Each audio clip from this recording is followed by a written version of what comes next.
পাকিস্তান সরকার অভিযোগ করেছে যে আফগানিস্তানের তালেবান প্রশাসন সন্ত্রাস বিরোধী পদক্ষেপে পর্যাপ্ত ভূমিকা রাখছে না।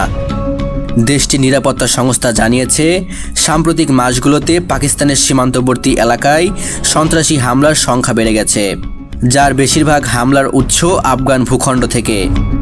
ইসলামাবাদ দাবি করেছে, পাকিস্তানে আশ্রিত তেহরিক-ই-তালেবান পাকিস্তান এর সদস্যরা সেখান থেকে সীমান্ত পেরিয়ে পাকিস্তানে প্রবেশ করছে এবং হামলা চালাচ্ছে।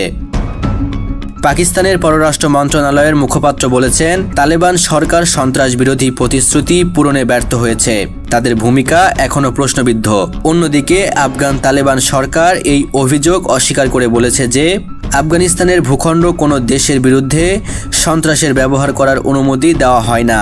তাদের দাবি, পাকিস্তান নিজ দেশে অভ্যন্তরীণ নিরাপত্তার দুর্বলতাকে আফগানিস্তানের ওপর দোষ চাপাচ্ছে। বিশ্লেষকরা বলছেন, দুই দেশের মধ্যে দীর্ঘদিনের আস্থা ও নিরাপত্তা সহযোগিতা এখন মারাত্মকভাবে ক্ষতিগ্রস্ত হচ্ছে। সীমান্তে গোলাগুলি ও নিরাপত্তা চৌকি স্থাপন নিয়ে ইতিমধ্যেই উত্তেজনা দেখা দিয়েছে। পাকিস্তান আশঙ্কা করছে, যদি পরিস্থিতি এভাবে চলতে থাকে তবে সীমান্তে বড় সংঘর্ষের ঝুঁকি তৈরি হতে পারে।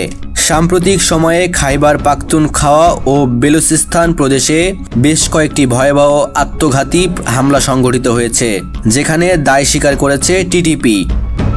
পাকিস্তান বলছে, এসব হামলা পরিকল্পনা আফগান মাটিতে বসেই করা হয়েছে, অথচ তালেবান প্রশাসন তা রুখতে কোনো কার্যকর পদক্ষেপ নেয়নি। তালেবান সরকারের মুখপাত্র বলেছেন, আমরা সন্ত্রাসবাদ দমন করতে প্রতিশ্রুতিবদ্ধ, কিন্তু পাকিস্তানকেও আমাদের সার্বভৌমত্বের প্রতি সম্মান দেখাতে হবে। জাতিসংঘ ও আঞ্চলিক কূটনীতিকরা দুই দেশের মধ্যে সংলাপের মাধ্যমে উত্তেজনা প্রশমনের আহ্বান জানিয়েছেন, যা শুধু দুই দেশের জন্য নয়, পুরো অঞ্চলের স্থিতিশীলতার জন্য হুমকি হয়ে দাঁড়াতে পারে।